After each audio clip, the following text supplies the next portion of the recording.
स्वागत है आपका स्पॉटलाइट में। मैं हूं आपके साथ पारुल। मध्य प्रदेश में एक बार फिर भगवान राम को सियासी बना दिया गया है। शिक्षा विभाग ने बड़ा फैसला लेते हुए यह तय किया है कि कॉलेज के छात्रों को रामचरितमानस पढ़ाई जाएगी, जिसको लेकर कांग्रेस बीजेपी आमने सामने आ गए हैं। उच्च शिक्षा विभाग ने बीए के प्रथम वर्ष में रामचरितमानस का पाठ पढ़ाए जाने की बात कही है और ऑल ओवर जो भी ग्रेजुएशन के कोर्सेस हैं उनमें भी रामचरितमानस को पढ़ाया जाएगा। इस सत्र से ही पाठ्यक्रम में रामचरितमानस को शामिल कर लिया जाएगा। उच्च शिक्षा मंत्री मोहन यादव भी यही बताते हुए नजर आए। उन्होंने कहा कि भगवान राम का जीवन दर्शन बीए प्रथम वर्ष के छात्र पढ़ेंगे। उन्होंने आगे कहा कि जब युवा पढ़ेंगे तो मर्यादा पुरुषोत्तम श्री राम की तरह उनमें चरित्र का निर्माण भी होगा। भगवान राम के चरित्र में साइंस है, कला है, साहित्य है और संस्कार है।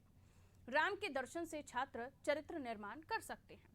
अब इस पूरे मामले को लेकर सियासत हो रही है। एक तरफ खुले तौर पर अपने आप को हिंदूवादी पार्टी कहने वाली बीजेपी है, तो दूसरी तरफ सॉफ्ट हिंदुत्व को अपनाती कांग्रेस, जो ना भी नहीं कह सकती, हाँ भी नहीं कह सकती। तो दिलचस्प होती मध्य प्रदेश की सियासत पर आज होगी चर्चा स्पॉटलाइट में, लेकिन उससे पहले आप ये रिपोर्ट देखिए।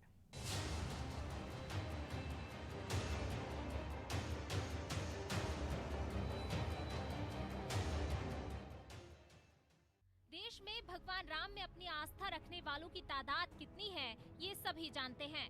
राम मंदिर निर्माण के समय देश में घर घर मनी खुशियों की दिवाली इस बात का ताजा सबूत है। लेकिन लोगों की आस्था से जुड़े भगवान राम को राजनेता अपनी सुविधा अनुसार सियासी बना लेते हैं और इस बार बारी आई भगवान राम के जीवन, उनके तप, उनके त्याग, उनके समर्पण को बताती रामचरितमानस की।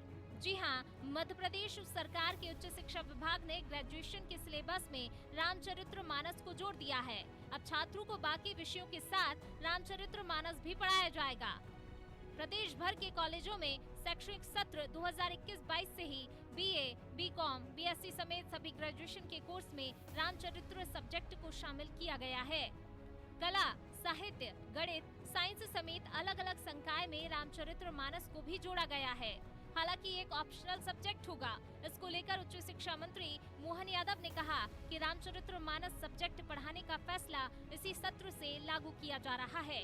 हमारी युवा पीढ़ी रामचरितमानस को पढ़ेगी तो मर्यादा पुरुष राम को जानेगी और अच्छे समाज का निर्माण होगा। मोहन यादव ने कहा कि राम हमारे आराध्य हैं, उनके बारे में युवा पीढ़ी जाने ये बेहद जरूरी है।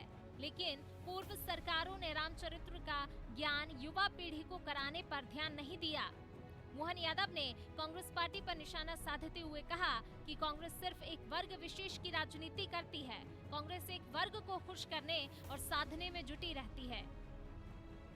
हमारे अपने बीए, साइंस ऐसे कई विषयों को लेकर के नई शिक्षा नीति के परिप्रेक्ष्य में जब अपना सिलेबस लागू कर रहा है तो हमारे गौरवशाली अतीत को भी हम सामने लाने का प्रयास कर रहे हैं। चाहे वो हमारे धर्म ग्रंथ से भी जुड़े हों, रामायण हो, महाभारत हो, या हमारे गौरवशाली महापुरुषों का जीवन हो, चाहे रानी दुर्गावती हो, रानी अवंतीबाई हो, या देवी अहिल्या हो, इधर विक्रमादित्य हो, राजा भोज हो, इन सारे महापुरुषों के चरित्र को लेकर के भी हम सामने आने का प्रयास कर रहे हैं। और इन सब के माध्यम से अपने विद्यार्थियों को नई शिक्षा नीति के माध्यम से हमारी अपनी गौरवशाली अतीत को पढ़ने का, समझने का मौका भी मिलेगा और प्राचीन साइंस, विज्ञान को भी विद्यार्थी समझ पाएंगे।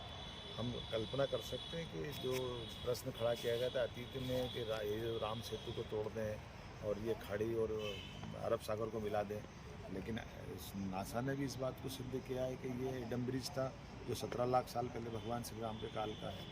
उसी प्रकार से सुप्रीम कोर्ट ने भी अगर वहाँ क्षेत्र के लोगों को इस मामले में जीत मिली थी कि आखिरकार ये मानव निर्मित रचना से हमारा पर्यावरण को नुकसान होगा, जैविक और जलीय रचनाओं को नुकसान होगा, भौगोलिक दृष्टि से एक बहुत बड़ी हानि होगी, समुद्री जल जीव की। तो इन सारे विषयों को सामने लाने में कोई आपत्ति नहीं होना चाहिए। और ये सारे सिलेबस विद्वानों के द्वारा रिकमेंड किए जाते हैं, ये हमारे अपने एजेंडे से नहीं होते हैं।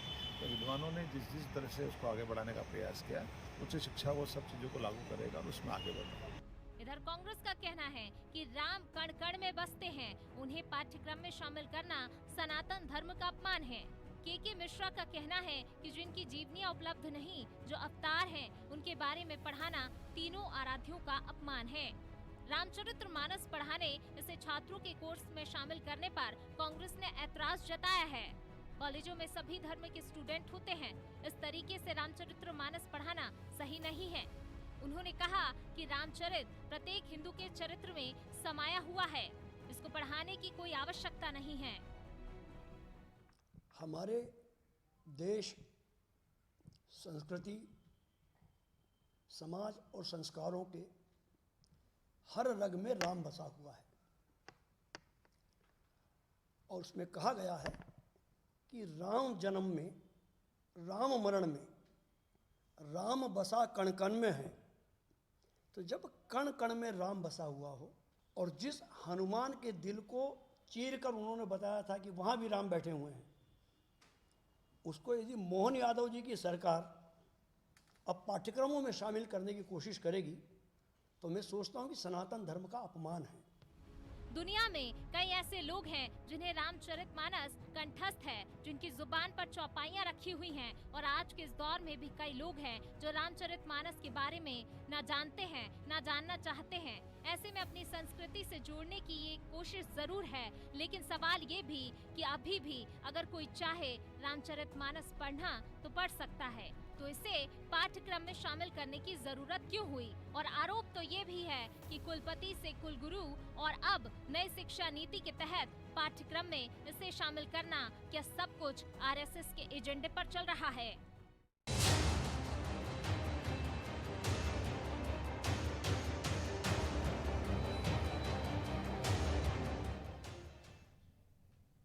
तो चलिए चर्चा की शुरुआत करें, लेकिन उससे पहले हाईलाइट कौन से पॉइंट्स होंगे स्पॉटलाइट में आपके सामने रख देते हैं। कॉलेज में रामचरितमानस पढ़ाने के पीछे नियत क्या है?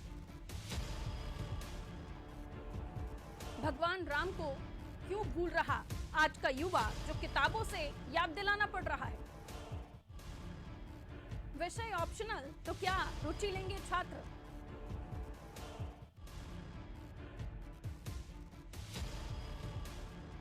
पढ़ाई में भी हिंदुत्व कितना सही होगा? ये विषय शिक्षा का है या आरएसएस का? तो चलिए तमाम सवालों के साथ लिए चलती हूं आपको मेहमानों के पास जो हमारे साथ इस वक्त चर्चा में जुड़ गए हैं। नेहा बग्गा जी बीजेपी प्रवक्ता हैं, हमारे साथ इस वक्त फोन लाइन पर मौजूद हैं, आपको लाइव दिख रही हैं। नेहा जी बहुत स्वागत करती हूँ आपका। नादी टीवी पर अमित तावरे जी हमारे साथ स्टूडियो में बैठे हुए हैं। तावरे जी आपका भी बहुत बहुत स्वागत करती हूँ और जल्दी हमारे साथ वरिष्ठ पत्रकार भी जुड़ेंगे।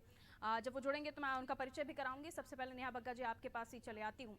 आरोप कई लग रहे हैं इसके बाद कि क्या ये एजेंडा किसका है? पहले कुलपति, फिर कुलगुरु, उसके बाद अब कहा जा रहा है कि क्यों आवश्यकता आन पड़ी कि रामचरितमानस को पाठ्यक्रमों में शामिल करना चाहिए। कण कण में राम, रग रग में राम, हर घर में जो संस्कार दिए जाते हैं उसमें भी राम, फिर क्यों किताबों में राम? देखिए पारुल जी, बिल्कुल आपने सही कहा, कण कण में राम, रग रग में राम। पर आज बात ये है कि अगर रामचरितमानस को कोर्स में इंक्लूड किया जाता है तो किन लोगों के पेट में दर्द होने लग जाता है। मैं आपके व्यूअर्स को बताना चाहूंगी, हालांकि आपने पैकेज में बहुत विस्तृत तौर पे ये बताया है, रामचरितमानस जो पढ़ाने की बात की गई है वो प्रथम वर्ष के छात्रों के लिए है और ये ऑप्शनल सब्जेक्ट है। ऐसा नहीं है कि जबरदस्ती श्री रामचरितमानस किसी बच्चे को पढ़ाई जाएगी। उसके साथ में उर्दू भी पढ़ाने का एक ऑप्शनल सब्जेक्ट है, गजल भी है। तो जो अपनी स्वेच्छा से पढ़ना चाहता है अपने हिसाब से इन सब्जेक्ट्स को चूज कर सकता है। दूसरी बात ये है कि एक तो ये प्रथम वर्ष वालों के लिए है और ऑप्शनल है, और ऑप्शनल होने के साथ साथ ऐसा नहीं कि सभी जो स्टूडेंट्स हैं उनको पढ़ाया जाएगा। ये बीकॉम में जिन्होंने एडमिशन लिया है या फिर जिन्होंने बीए में लिया है या बीएससी में लिया है उनके लिए। नंबर 2, जब हम बचपन से हम सब, आपने भी मुझे लगता है पढ़ा होगा, हम तुलसी को पढ़ते आए हैं, हम रसखान को पढ़ते आए हैं, हम रहीम को पढ़ते आए हैं, हम गुरु नानक जी को पढ़ते आए हैं, हम बौद्ध को पढ़ते आए हैं। नेहरू जी जब थे तब भी ये सब करिकुलम का पार्ट हुआ करता था और इंदिरा जी थी तब भी हुआ करता था। पर सोनिया जी के आने के बाद से ये सब क्यों गायब हो गया, ये जरूर एक विषय है और जांच का विषय है कि आखिर ऐसी क्या परिस्थितियां बनी कि सोनिया गांधी जी जब से आई राजनीति में एक्टिव तौर पर, तब से ये सारे विषय जो है हमारे छात्रों के जीवन से कहीं विलुप्त हो गए। आज कांग्रेस पार्टी खुल के खिलाफत नहीं कर पा रही है श्री रामचरितमानस का, पर आप फिर भी देखिए कि इनके हौसले इतने बुलंद हैं कि ये सवाल नहीं पूछते कि उर्दू को ऑप्शनल क्यों रखा है, ये सवाल नहीं पूछते कि गजल को क्यों ऑप्शनल सब्जेक्ट के तौर पे रखा है। पर इनके जो हिंदू विरोधी मानसिकता है, जो इनकी डिवाइड एंड रूल वाली है, जो ये हमेशा हिंदू आइडियोलॉजी से, हिंदू ईश्वर से दूर भागते रहे हैं और इनका पुराना नाता तो हमने देखा है, श्री राम जन्मभूमि मंदिर निर्माण की बात आई थी तो इस तरीके से इनके द्वारा खड़े किए गए जो कपिल सिब्बल वकील के तौर पे वे कहते थे कि राम डज नॉट, जो पार्टी लगातार राम के खिलाफ में खड़ी रही हो, जिस पार्टी की अध्यक्षा सोनिया गांधी ने हलफनामा दिया हो कि राम काल्पनिक है, आज अगर श्री रामचरितमानस को पढ़ाने की बात होगी तो उनको हजम कैसे होगा? ये वो लोग हैं जो हाफिज साहब तो कहते हैं पर अब्दुल कलाम साहब कहना पसंद नहीं करते। ये वो लोग हैं जो ओसामा जी तो कहते हैं पर श्री रामचरितमानस अगर पढ़ाई जाए तो उस पर ये मुखर होकर बोलने लग जाते हैं। तो बहुत स्पष्ट है कि हमारी संस्कृति का हिस्सा है, राम हमारे कण-कण में है, राम हम सब में बसे हुए हैं और श्री रामचरितमानस हर युग के लिए है, हर व्यक्ति के लिए उपयोगी है। सब अपने जीवन में कोई भी ठीक है। छोटे से छोटे बड़ी सी बड़ी घटना को श्री रामचरितमानस से कोरिलेट कर कर सीख सकता है, पढ़ सकता है और वही हमारी हमारी रिपोर्ट में भी था कि कईयों को कंठस्थ हैं, कईयों को चौपाइयाँ याद हैं, वो हर बात पर अपनी चौपाई रखते भी हैं। यूपी आप चले जाइए तो वहाँ पर ये तमाम चीज़ें हम देख भी लेते उदाहरण के तौर पर। लेकिन आज का युवा कहीं भटक रहा है। हम आज के यंगस्टर से एक सर्वे भी करवा लीजिए या तमाम चीज़ें जब बात करते हैं तो बहुत ज़्यादा उन्हें कुछ आइडिया नहीं होता। तो उन्हें अगर पढ़ना ही नहीं है वो बात अलग है, लेकिन अगर वो इंटरेस्टेड है तो उनके लिए एक ऑप्शन हो सकता है। नेहा बग्गा जी ने भी बताया। चलिए आगे बढ़ते हुए तावरे जी हमारे साथ बैठे हुए हैं। हमें तावरे जी ऑप्शनल है, कोई गन पॉइंट पर आपको नहीं पढ़ाया जा रहा है, आपका इंटरेस्ट है, आपकी रुचि है, पढ़िए, कोई दिक्कत नहीं है, वरना कोई ऐसा आपके ऊपर थोपा नहीं जा रहा है, तो इसमें नहीं पढ़ाना चाहिए वाली बात क्यों लगती है आपको? मिश्रा जी का कहना है कि मिश्रा जी की जो बाइट थी उसमें ही उन्होंने ये बात कही। देखिए मिश्रा जी ने जो कहा है वो मिश्रा जी उस बारे में आपको बता सकते हैं, लेकिन मुझे लगता है कि जैसे कि नेहा भी यंग हैं, आप भी यंग हैं, मैं भी यंग हूँ, हम सब ने बचपन से ही श्री राम को बारे में जाना है। और जो नवरात्रि के पर्व आते हैं, हर नवरात्रि के जो पर्व आता है उसमें मैं 9 दिन पाठ करता हूँ, मेरा पूरा परिवार करता है पाठ। और मेरे परिवार में यदि मेरी भी आप बात करोगे तो मुझे अधिकांशतः सारी चीज़ें याद हैं श्री राम से जुड़ी हुई। और चूँकि एक पार्टी जिसकी स्थापना ही 30 साल पहले हुई हो, यदि वो कुछ करती है तो मुझे नहीं लगता कि इससे कोई फ़र्क होगा। क्या आज से पहले हम लोग नहीं जानते थे? सभी लोग जानते हैं, कौन इस बात को मना करेगा? राहुल जी की, सोनिया जी की दुनिया की बातें उठती हैं। 4 दिन पहले वैष्णो देवी की पदयात्रा पर वो थे, कश्मीरी पंडित हैं वो। तो इस तरीके से भ्रम नहीं फैलाना चाहिए, मेरा मानना ये है। और कांग्रेस पार्टी की स्पष्ट तौर पर रीति नीति जवाहरलाल जी से लेकर आज तक है। कौन ये बोलता है श्री राम का अस्तित्व नकारता है? भाई मैं आज यहाँ बैठा हूँ एक कार्यकर्ता के रूप में, मैं सुबह ईश्वर का सादर नमन करके घर से निकलता हूँ, लेकिन ज़रूरी तो नहीं कि मैं कैमरे के सामने इस चीज़ को शो करूँ। तो ये श्री राम के बारे में पढ़ना पढ़ाना ये सबका अपना विषय है, लेकिन एक युवा होने के नाते सबसे महत्वपूर्ण बात ये है कि आपने दे दिया भाई फर्स्ट ईयर के स्टूडेंट को, आपने दे दिया कि ये ऑप्शनल है और आपको पढ़ना है। लेकिन सबसे महत्वपूर्ण बात यह है मध्य प्रदेश में जिस तरीके से युवाओं को पढ़ने के बाद उनकी क्या स्थिति आप कर रहे हो, उनके रोजगार के साधन क्या हैं, 15 साल में क्या स्थिति थी। और ये तो रहा अलग मैटर तावरे जी कि आप इसको सही मानते हैं या नहीं, ये क्लियर होना चाहिए ना कि कांग्रेस इसे सही मानती पढ़ाना चाहिए या नहीं पढ़ाना चाहिए। नहीं पारुल, एक बात बताइए, कॉलेज में यदि कोई छात्र जा रहा है तो आपने ऑप्शनल दे दिया, ठीक है आपने दे दिया, ये एक अलग विषय हो गया है। लेकिन कॉलेज जिस चीज़ के लिए छात्र जा रहा है कि भाई मैं वहाँ पे पढ़ूंगा, मैं अपनी पढ़ाई करूंगा, मेरे माता पिता अपने जीवन भर की कमाई वहां पर लगाएंगे और जब मैं डिग्री वहां से लेकर निकलूंगा तो क्या मुझे रोजगार मिलेगा या नहीं मिलेगा, या मुझे मुंबई पुणे बेंगलोर जाना पड़ेगा 15 साल बाद भी? तो सरकार को उस बात पर ध्यान देना चाहिए कि वो क्या चाहता है, क्योंकि ये क्या चाहता है, क्योंकि ये कोई नई बात नहीं है।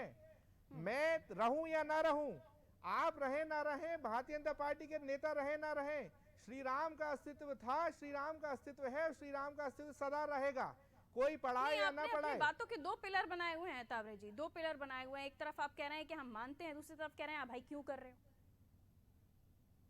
अपना टेस्ट है ना तावरे जी। अगर आज दोबारा हम आप मैं नेहा जी हम लोग कॉलेज में एडमिशन चाहें तो आप नेहा जी अलग सब्जेक्ट ले लें, आप अलग सब्जेक्ट ले लें, मैं अलग सब्जेक्ट ले लूं और हम तीनों में से किसी एक का टेस्ट हो रामचरितमानस पढ़ने का, तो अवेलेबिलिटी है ना, चीजें अवेलेबल है हमारे पास, ये भी तो सोचना चाहिए। तो आप एग्री है कि नहीं है, होना चाहिए नहीं होना चाहिए, ये स्टैंड ले लीजिए ना। देखिए, भारतीय जनता पार्टी की नीति और नियत सही नहीं है, इसलिए शंका के बादल हमेशा इनके फैसलों पे मंडराते हैं। नियत पर खोट है। मैंने आज आपके पास आऊंगी, मैं अशोक शुक्ला जी का वेलकम कर लेती हूँ मेरे शो में। वरिष्ठ पत्रकार हैं, राजनीतिक विश्लेषक हैं अशोक शुक्ला जी, बहुत स्वागत करती हूँ आपका अनादि टीवी पर। अशोक शुक्ला जी, मैं आपसे इस पूरी चीज का विश्लेषण लूंगी, लेकिन नेहा बग्गा जी का कॉमेंट इस पर कि नियत आपकी ठीक नहीं है, आप कर कुछ और रहे हैं, दिखा कुछ और रहे हैं। नेहा जी। पारुल जी, मैंने आपसे क्या कहा कि एक तो ये ऑप्शनल है, दूसरा ये आज भारतीय जनता पार्टी की सरकार कुछ नया करने जा रही है, ऐसा नहीं है। ऑप्शनल का मतलब है कि जब से ये करिकुलम बने हैं तब से इस प्रकार से ऑप्शन स्टूडेंट्स को दिया जाता है, और जो एक्सपर्ट्स होते हैं, जो फैकल्टीज होती हैं, वो इस पर चिंतन मनन करके कुछ विषयों को आगे रखती है और उसको चूज किया जाता है। नंबर 3, मैंने आपसे कहा कि जवाहरलाल नेहरू जी के समय भी हम अलग अलग ग्रंथों को ऐसे ऑप्शनल सब्जेक्ट के तौर पर पढ़ते आए हैं। हमने राम को भी पढ़ा, हमने रहीम को भी पढ़ा, ठीक है। हमने कबीर को भी पढ़ा, हमने गुरु नानक को भी पढ़ा, पर सोनिया गांधी के आने के बाद बंद हो गया। अब यहाँ पर ताबड़े जी डिसाइड नहीं कर पा रहे हैं, पेंडुलम की तरह घूम रहे हैं। नहीं, जैसे वो कह रहे राहुल हैं गांधी आपके जो डिसीजंस हैं, आपके जो पॉलिटिक्स है, वो भगवान राम के आसपास ही क्यों घूमती रहती है? भी घूम रहे हैं। मैं आपको बहुत स्पष्ट कर दूं, आपके व्यूअर्स को भी। श्री रामचरितमानस सिर्फ एक धार्मिक ग्रंथ नहीं है, अपितु एक महान कृति मानी जाती है हिंदी साहित्य की, और बच्चों के लिए यह हर विषय को मानस में आपको साइंस टेक्नोलॉजी से लेके एक अच्छा साहित्य भी प्राप्त होता है, और इससे उनका बौद्धिक तौर पर विकास होगा। पर सवाल ये है कि जो इनके पूर्व राष्ट्रीय अध्यक्ष जो वैष्णो देवी गए थे और अभी ये बहुत बखान कर रहे हैं उनका, वो तो वैष्णो देवी में जाकर कहने लगे ये जो 3 सिंबल है, पिंडियां तक नहीं जानते कि उन्हें पिंडियां कहा जाता है। ये आउट ऑफ डिबेट टॉपिक हो गया। मैं अशोक जी का स्वागत करके आगे बढ़ रही हूँ। अशोक जी, रामचरितमानस पढ़ाई में आना, भगवान राम कण कण में है, रग रग में है, आपके मेरे मन में है, तो किताबों में पन्नों में क्यों ला रहे हैं उनको? देखिए, राम की धार्मिक उपयोगिता पहले से है, सर्वविदित है। फिर उनकी राजनीतिक उपयोगिता भी किसी से छिपी नहीं। आज भारतीय जनता पार्टी जिस ऊंचाई पर है उसके आगे पीछे कहीं राम है, और राम का व्यवहारिक जीवन में भी बड़ा महत्व है। तो रामचरितमानस को अगर पाठ्यक्रम में शामिल किया जा रहा है तो मुझे लगता है कि इसमें कुछ अनुचित नहीं है, क्योंकि राम का हर प्रसंग जो है वो पढ़ने लायक है, समझने लायक है। और चूंकि राजनीतिक विषय आपने इसको बना दिया है, जो राजनेताओं को आपने बिठा रखा है अलग अलग पार्टी से, तो इनसे मैं ये पूछना चाहता हूँ कि अगर रामायण को पाठ्यक्रम में आप शामिल कर रहे हैं तो उसमें जो बातें कही गई हैं, जैसे रघुकुल की सदा चली आई, प्राण जाए पर वचन न जाई, आप अपने वचनों का कितना मान रखते हैं, मन मलिन तन सुंदर ये कैसे नब्ज पकड़ लिया आपने अशोक भरा हो शुक्ला जी। जैसे। जी, ये नब्ज पकड़ लिया आपने। नहीं, मैं नब्ज नहीं पकड़ रहा हूँ। मैं आपको संक्षेप में बहुत देर बाद मुझे मौका मिला है, मैं कुछ ही बातें आपको। रामायण जो है एक दर्शन शास्त्र है। तुलसीदास ने बहुत पहले ये जान लिया था कि भविष्य में क्या होने वाला है। उन्होंने उस समय की चीजें कही थी। जाही प्रभु दारू दे ही बाकीमती पहले हल्ले, सकल पदारथ है जगमाही कर्म ही फल पावत नहीं, और दे दरे को दंड है जो सब काहू को होए, और ज्ञानी भुगते ज्ञान से मूर्ख भुगते रुए। जिस रामायण में इस तरह की चीजें कही गई थी, उसको अगर आप पाठ्यक्रम में शामिल करते हैं तो मुझे लगता है कुछ गलत नहीं है। लेकिन अगर पाठ्यक्रम में आपने शामिल नहीं किया है तो जो पढ़े लिखे लोग हैं, ये ग्रंथ चूंकि उपलब्ध है, हर घर में उपलब्ध है, इसको बाद में भी पढ़ा जा सकता है, इसलिए इसको विवाद का विषय न बनाया जाए। इसका धार्मिक महत्व है, उसके महत्व को बरकरार रखते हुए या तो हम रामचरितमानस की चीजों को। अशोक जी, कि प्राण जाए पर वचन न जाए, तो पहले पार्टियां ये तो डिसाइड कर लें कि आप अपने वचन पर कायम रहें ना रहें, उसके बाद राम जी के विचारों को आगे बढ़ाइए। एक लाइन और कहना चाहूंगा, कर कुशल चाहत कुशल तुलसी के मन यह सोच, और महिमा घटी समुद्र की रावण बसा पड़ोस। ये बहुत महत्वपूर्ण है। अच्छे ग्रंथ आपके साथ में हो, अच्छे साथी आपके साथ हो, अच्छी संगत आपके साथ में हो, यही सबके लिए अच्छा है। इसलिए अगर अशोक जी, आज की जो जनरेशन है, आज का जो युवा है, वो पॉइंट पॉइंट पर कंपटीशन देख रहा है, उसे मैथ्स को भी बिल्कुल अपने अंदर समा लेना है, वो अपने साइंस को भी पढ़ रहा है, केमिस्ट्री को भी देख रहा है, फिजिक्स को भी देख रहा है। वो कितना इंटरेस्टेड होगा, क्योंकि हम चाह ही रहे हैं कि युवा इन चीजों को जाने, लेकिन इस कंपटीशन के दौर में जहां वो एक एक मिनट अपनी एक एक किताब की एक एक वर्ड को अपने अंदर समाने की कोशिश करता है, वो इस तरफ कैसे जाएगा? क्योंकि कंपलसरी तो नहीं है। जब ये पाठ्यक्रम में शामिल हुआ, हाँ ये ठीक है, वैकल्पिक है, लेकिन अगर आप इसको पाठ्यक्रम में शामिल कर रहे हैं तो मुझे लगता है कि भविष्य में कुछ प्रश्न भी ऐसे होंगे जो रामायण से आएंगे, और अभी भी आते हैं। अभी भी जनरल नॉलेज में बहुत सारे प्रश्न ऐसे आते हैं, आईएएस में भी आते हैं, पीएससी के एग्जाम में भी आते हैं, जो रामायण से या ग्रंथों से, जो भारतीय ग्रंथ है उनसे संबंधित होते हैं, अन्य ग्रंथों से भी संबंधित होते हैं। वैसे ठीक है, शिक्षा तो इससे रोजगार फायदा ही होने रोजगार वाला है, नुकसान नहीं होने वाला है। नहीं, नुकसान तो कुछ भी नहीं, रामायण हाँ। पढ़ने से कभी किसी को नुकसान नहीं होगा। और रामायण राजनीतिक साथ पार्टियों को रखने तो से नुकसान रामायण नहीं देख रहे हैं आप इसमें, अशोक नहीं, जी? इसमें राजनीतिक पार्टियां अपना हित ज्यादा देख रही हैं। हो सकता है किसी के लिए थोड़ा नुकसान हो, लेकिन मुझे लगता है कि जो भी भगवान की शरण में जाएगा उसका कहीं ना कहीं कल्याण होगा। जो रामायण को पढ़ेगा तो निश्चित रूप से उसका उत्थान भी होगा। ठीक है, तावरा जी आपका रिएक्शन अशोक जी की बातों पर। देखिए, निश्चित तौर पे अशोक जी बहुत ही वरिष्ठ पत्रकार हैं और हम सभी के मार्गदर्शक हैं। उन्होंने जो बात कही है उस बात से पूरी तरह सहमत भी हूँ मैं, लेकिन कम से कम भारतीय जनता पार्टी की सरकारों में तो ये सब चीज़ें नहीं दिखती हैं कि वो उसको अमल में लेकर आएंगे। और रही बात कि जिन छात्रों की आप बात कर रहे हैं, तो श्री राम से बहुत कुछ सीखने की ज़रूरत है, चाहे वो मर्यादा पुरुषोत्तम हो या उनकी सादगी हो। लेकिन वहीं इनके एबीवीपी के कार्यकर्ताओं में उज्जैन से, जहाँ पे शिक्षा मंत्री आते हैं, कुछ साल पहले एक सबरवाल हत्याकांड हुआ था, उसमें आखिर क्या कार्रवाई हुई थी, क्या नहीं हुआ था, ये आप और हम सभी जानते हैं। आए दिन राजधानी भोपाल में भी एबीवीपी थाना, जिस थाने में आपको और हमारा ये चैनल आ रहा है, उसमें भी अभी कुछ महीने पहले घटना हुई लेना थी। चाहिए कि कंपलसरी कर दीजिए, जो लोग बिगड़ रहे हैं उन्हें जरा पता चले कि क्या हमारे जो आराध्य थे उन्होंने क्या कुछ किया, उन्होंने कितना तप किया, कितनी तपस्या थी, कितना उन्होंने त्याग किया। फिर तो आपको कंपलसरी की डिमांड करनी चाहिए कि आप क्यों इसको कंपलसरी नहीं कर रहे, सबको सुधारिए भाई। कंपलसरी इनको अपने संगठन में करना चाहिए कि बस कम से कम सबसे पहले शुरुआत जो करें वो एबीवीपी के माध्यम से करें, कि जो एबीवीपी के इनके जो कार्यकर्ता हैं वो किस तरीके से आए दिन घटनाओं में शामिल होते हैं। सबसे पहले एबीवीपी के छात्रों को सिखाने की ज़रूरत है, यदि इनकी नीति और नियत सही है। ठीक है, यूं कहें कि राजनीतिक दलों के अंदर बैठे हुए लोगों को सुधारने की जरूरत है। निश्चित तौर पर। ठीक है, नया भगत जी। पारुल जी, देखिए, पूरा विषय शुरू हुए अब लगभग डिबेट समाप्ति की ओर है, पर कांग्रेस पार्टी के प्रवक्ता खुलकर ये नहीं कह पाए कि श्री रामचरितमानस को अगर करिकुलम में जोड़ा गया है ऑप्शनल सब्जेक्ट के तौर पर, और वरिष्ठ पत्रकार जिस तरीके से अशोक जी ने बताया कि किस तरीके से श्री रामचरितमानस का हम सबके जीवन में एक अच्छा किसी भी पहलू को समझने के लिए एक बहुत अच्छी पहल है, पर ये कांग्रेस के प्रवक्ता नहीं समझ पाए। आप जानती हैं क्यों? क्योंकि इन्होंने हमेशा तुष्टीकरण की राजनीति करी है, क्योंकि आप जानती हैं कि ये हमेशा राम की खिलाफत में खड़े रहे हैं, और आज भी यही कारण है कि इन्होंने सिर्फ श्री रामचरितमानस को टारगेट के तौर पर लिया। इन्होंने एक बार ये नहीं कहा कि उर्दू को ऑप्शनल क्यों रखा है, इन्होंने एक बार ये नहीं कहा कि आप गजल को क्यों ऑप्शनल रख रहे हैं, क्योंकि साहित्य के तौर पर अगर ये किसी ग्रंथ को पचा नहीं पा रहे हैं तो वो श्री रामचरितमानस है, और ये इनका इंटरनल एजेंडा है। मैं तो ये कहती हूँ कि अगर कांग्रेस पार्टी या उनके प्रवक्ताओं को ये पसंद नहीं आ रहा है तो वो इटली का साहित्य भी पढ़ सकते हैं, वो इटली में कौन से ग्रंथ हुए हैं वो भी पढ़ सकते हैं, वो सोनिया गांधी की जन्मकुंडली जल्दी पढ़ से सकते हैं। तावरे जी आपका जवाब जल्दी से, मुझे आगे अशोक जी के पास जाना है। तावरे जी। देखिए नेहा जी बहुत अच्छी प्रवक्ता हैं, दो पार्टियों का उनको अनुभव है, आम आदमी पार्टी से आई हैं, अब भारतीय जनता पार्टी में हैं, तो ये उनको अच्छा अनुभव है। और रही बात किसको क्या बोलना चाहिए, किसको क्या नहीं बोलना चाहिए, ये मुझे लगता है कि हम लोगों के ऊपर छोड़ दें। हम सबसे पुरानी पॉइंट आउट कर रहे हैं कि सबसे आप ये बताइए कि ऑप्शनल उर्दू भी तो है, उस पर कोई प्रॉब्लम नहीं है आपको? वो झूठ, देखिए ये भारतीय जनता पार्टी के नेता जो हैं, प्रवक्ता हैं, वो सरासर झूठ बोलते हैं। वो आपके चैनल पे अभी बोल रही हैं कि ये राम के विरोधी हैं। ऐसी मेरी कौन सी बात हुई है जिसमें मैंने श्री राम का विरोध करा हो?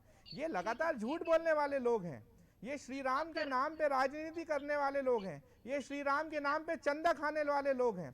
पूरे भारत को पता है कि आखिर श्री राम के नाम पर राजनीति कौन करता है।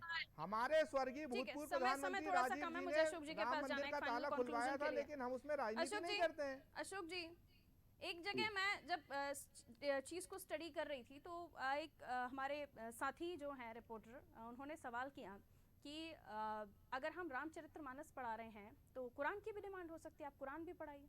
कितना सही है, भगवान राम को राजनीतिक तो बना ही दिया है। अब रामचरितमानस जिसके बारे में हम पढ़ते हैं, कई लोग बचपन से पढ़ रहे हैं, हमारे यहाँ हर रोज़ उसका एक एक पार्ट पढ़ाया जाता है, चैप्टर पढ़ाया जाता है एक तरह से, अगर मैं अपने लैंग्वेज में बोलूँ तो कैसे देखते हैं आप ये सब जो हो रहा है? हमारे जो आराध्य रहे भगवान राम के बारे में, या फिर हम आज की इस सिचुएशन में बात करें, हम देखते हैं कि किताबों में लक्ष्मी जी की फोटो छप जाती है, अखबारों में लक्ष्मी जी की फोटो छप जाती है तो वो पैरों तले आती है। कई ऐसी तस्वीरें आपने भी देखी होंगी। कितना सही मान रहे हैं आप इन तमाम चीजों को? देखिए, ये बात ठीक है आप जो कह रही हैं कि, और क्योंकि भारतवर्ष जो है धर्मनिरपेक्ष राष्ट्र है, यहाँ धार्मिक स्वतंत्रता है, और जो शिक्षा नीति है वो केंद्र और राज्य का विषय है। तो ये तो केंद्र और राज्य की सरकारें तय करेंगी कि उन्होंने पाठ्यक्रम में उन्हें क्या शामिल करना है। लेकिन जहाँ तक ये है कि कुरान को क्यों नहीं शामिल किया गया, तो मैंने आपसे पहले भी कहा है कि जो पढ़े लिखे लोग हैं वो पाठ्यक्रम में ना पढ़ें। घर में भी रामायण पढ़ी जा सकती है, कुरान घर में भी पढ़ी जा सकती है। तो सरकारों को ये सोचना चाहिए कि किसी की भावनाएं आहत न हो। यदि कोई समाज या कोई संप्रदाय ये चाहता है कि पाठ्यक्रम में उसका भी विषय हो, तो अगर आपके नोट में 10, 12, 14, 15 भाषाएं छप सकती है, तो पाठ्यक्रम में तमाम सारे विषय भी शामिल किए जा सकते हैं, इसमें कोई दिक्कत नहीं है। लेकिन एक चीज मैं आपको चलते चलते बता दूं, अंत में सबसे महत्वपूर्ण ये है कि राम का धार्मिक महत्व पहले था, अब उनका जो है राजनीतिक महत्व है। इसके राजनीतिक महत्व को समझने वाले लोगों की आज देश में भी सरकार है, प्रदेश में भी सरकार है, और मुझे लगता है कि अब कांग्रेस की समझ में आ गया है कि धार्मिक महत्व को हम स्वीकार करें और हम राम की शरण में जाएं, भगवान की शरण में जाएं। तो वो लोग भी जा रहे हैं, तो कोई दिक्कत नहीं है, किसी को कोई एतराज भी नहीं होना चाहिए। चलिए, बहुत बहुत शुक्रिया आप तीनों का हमारे साथ चर्चा में जुड़ने के लिए। नेहा जी बहुत शुक्रिया, आपने हमें समय दिया। अमित तावरे जी बहुत शुक्रिया, आप हमारे साथ जुड़े। अशोक शुक्ला जी आपका भी बहुत बहुत शुक्रिया, आपने हमें समय दिया। तो भगवान राम का नाम लेकर सियासत राजनीति होना नई बात नहीं है, बहुत पुराना विषय है। लेकिन भगवान राम का नाम राम मंदिर को लेकर बार बार लिया जाता था और यही कहा भी जाता था सियासत में कि राजनेता ये चाहते हैं पर्टिकुलर पार्टी कि राम मंदिर बने, और उसके लिए क्या कुछ हुआ ये देश के सामने है। लेकिन अब रामचरितमानस, तो ये भी सवाल किए जा रहे हैं कि क्या बीजेपी इस बार भी इलेक्शन में या आने वाले समय में जो चुनाव होंगे उसमें भगवान राम का नाम लेकर ही आगे बढ़ेगी। जनता के बीच में संदेश पहुंचाना, कोर्स में, पढ़ाई में इसे इन्वॉल्व करके क्या करना चाहती है बीजेपी, सवाल ये कांग्रेस की तरफ से भी उठाए गए। लेकिन कांग्रेस की तरफ से ये नहीं कहा जा रहा कि आप चाहते हैं कि रामचरितमानस पढ़ाई जाए या नहीं। उसको लेकर कांग्रेस के जो प्रवक्ता हैं वो ना हाँ बोलते हैं ना बोलते हैं। हाँ, के मिश्रा जी ज़रूर और पीसी शर्मा जी साफ कह देते हैं कि नहीं, इसे पाठ्यक्रमों में शामिल नहीं करना चाहिए। अब ऐसे में एक जो एजेंडा क्रिएट करने की कोशिश है या जो सोच पैदा करने की कोशिश है, उसमें पार्टियां बखूबी कामयाब हो जाती हैं। अब देखने वाली बात ये होगी कि लोग, खास तौर पर जो स्टूडेंट्स हैं जो फर्स्ट ईयर में जा रहे हैं, वो कितना इस सब्जेक्ट को अडॉप्ट करते हैं। या कंपलसरी तो है नहीं, आपको ऑप्शनल में ही लेना है, तो आप क्या वाकई ये बच्चे आगे पढ़ेंगे, इसमें इंटरेस्ट दिखाएंगे, ये महज आपकी डिबेट में, चर्चा में ही रह जाएगा। क्योंकि इसका मसला तो यही था ना, कि मुद्दा तो यही था कि बच्चे भगवान राम के बारे में जाने, स्टूडेंट भगवान राम के बारे में जाने, कुछ सीखें। लेकिन अगर सीखने में ही रुचि ना लेंगे तो फिर कैसे चलेगा। मुझे दीजिए इजाजत, और खबरों के लिए आप देखते रहिए नादिर टीवी। रखिए अपना ख्याल। नमस्कार।